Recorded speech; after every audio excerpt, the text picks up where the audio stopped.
حضرت شیخ ابو صالح موسیٰ جنگی دوست علیہ الرحمن ایک نہر کنارے وضو کر رہے تھے کہ پانی کے بہاؤ پر ایک سیب بہتا ہوا آیا۔ بھوک پہلے ہی لگی تھی، سیب کو دیکھا تو اشتہا غالب ہو گئی، سیب اٹھایا اور کھا لیا۔ جب کھا چکے تو معاً خیال آیا کہ یہ تو میرا تھا ہی نہیں، تو جدھر سے پانی آ رہا تھا، بہاؤ جدھر سے تھا، ادھر کو سفر شروع کر دیا۔ تھوڑی دیر چلنے کے بعد دیکھا کہ ایک باغ ہے اور اس میں سیب کے درخت ہیں اور اس کی شاخیں پانی کی طرف جھکی ہوئی ہیں۔ مالک باغ کے پاس گئے، کہا کہ آپ کے باغ کا کوئی ٹوٹا ہوا سیب اور میں کھا بیٹھا ہوں، تو اس کی قیمت مجھ سے لے لیجئے یا مجھے معاف کر دیجئے۔ تو مالک باغ کا نام تھا عبداللہ صومعی، اور وہ بھی زاہد، نیک اور پارسا تھے۔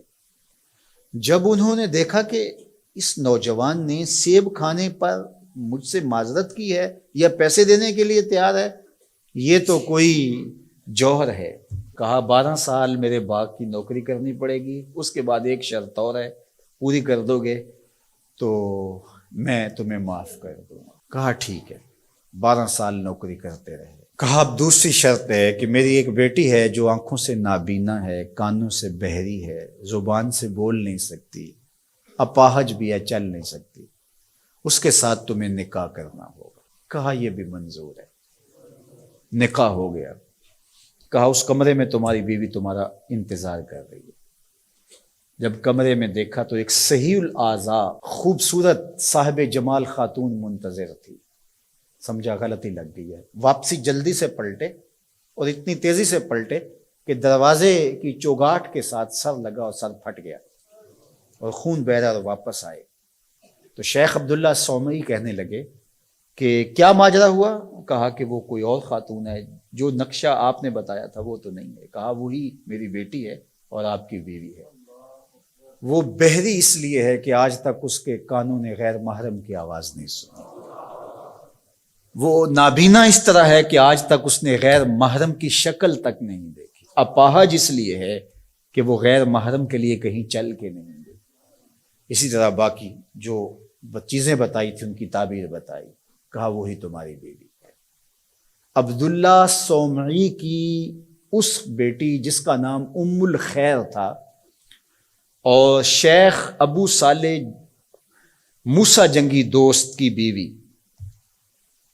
تو یہ صالح نوجوان اور یہ صالحہ خاتون نکاح کی بندھن میں بندھ گئے۔ اللہ تعالیٰ نے پھر ان کو ایک فرزند عطا کیا۔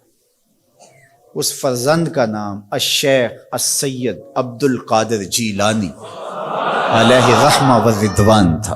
اقبال نے کہا تھا سیرت فرزند از امہات، جوہر صدق و صفا از امہات۔ بیٹوں کی بیٹیوں کی سیرتوں کا جوہر ماؤں سے ہوتا ہے۔ باپ کا رزق حلال اولاد پہ اثر انداز ہوتا ہے۔ رزق حلال اگر آپ کی زندگی میں شامل ہو جائے تو پھر اس کا عملی نتیجہ یہ ہے کہ ایک صالح معاشرت کی بنیاد پڑتی ہے اور آپ صالح معاشرت کے ایک بہترین فرد ہوتے ہیں۔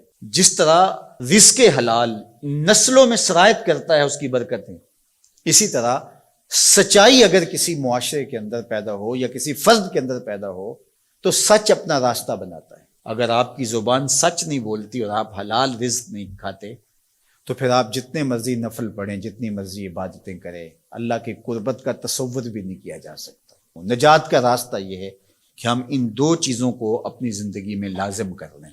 اور آج چونکہ 11 ربیع الثانی ہے اور پوری دنیا کے اوپر حضرت شیخ عبد القادر جیلانی علیہ رحمہ و رضوان کا یوم منایا جاتا ہے، اور چونکہ وہ 11 تاریخ کو لوگوں کو جمع کر کے دین سکھایا کرتے تھے، اور ملا علی قاری نے نزہۃ الخاطر الفاطر فی مناقب شیخ عبد القادر میں لکھا ہے کہ آپ کے خطبے میں اجتماع 70 ہزار لوگوں کا ہوتا تھا، اور یہ ہر 11 کو کیا کرتے تھے۔ اس وجہ سے اپنی سہولت کے لیے جس طرح ہم مقرر کوئی دن کر لیتے ہیں کہ ہر پیر کو محفل ہوگی، ہم مقرر کرتے ہیں ہر ماہ کی پہلی تاریخ کو محفل ہوگی، تو انہوں نے یہ دن مقرر کیا تھا۔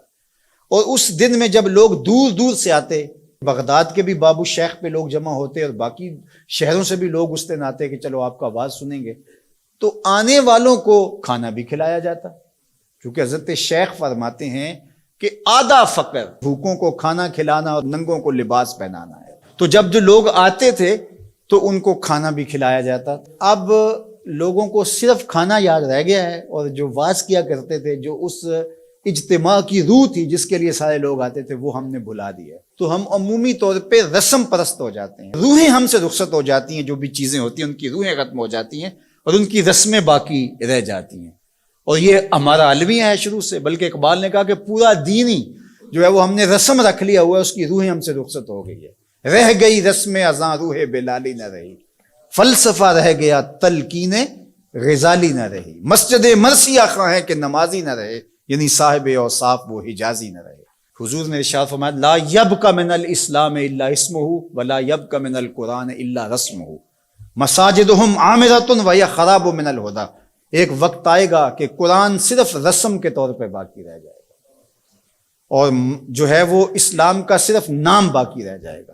مسجدیں زیب و زینت کے لحاظ سے تو آباد ہوں گی، بڑے اونچے اونچے مینار ہوں گے، گنبد اچھے ہوں گے، قالین اچھے بچھے ہوں گے، دیواریں منقش ہوں گی، یہ سب کچھ تو ہوگا.